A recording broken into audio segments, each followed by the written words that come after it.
এই গাছ কৌটোটা আমি কিভাবে বানালাম সেই স্টোরিটাই আজ তোমাদের সাথে শেয়ার করব।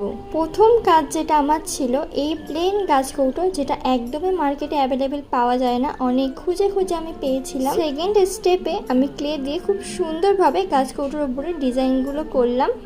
এই ক্লে দিয়ে কাজটা করতে কিন্তু বেশ আমার কয়েকদিন সময় লেগে গেছিল। তারপরে পুরোটাকে সাদা রং করে নিয়ে একে একে রং করার কাজ শুরু করি।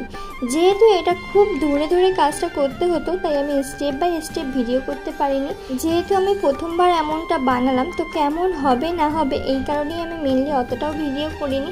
তো অবশ্যই জানিও যে এটা কেমন লাগছে। একদম ওপরে কিন্তু ওটা একটা ছোট্ট পদ্ম ফুল করা, সেটাও কিন্তু আমি ক্লে দিয়ে প্রথমে করে নিয়েছিলাম, তারপরে পদ্ম ফুলের কালার করেছি।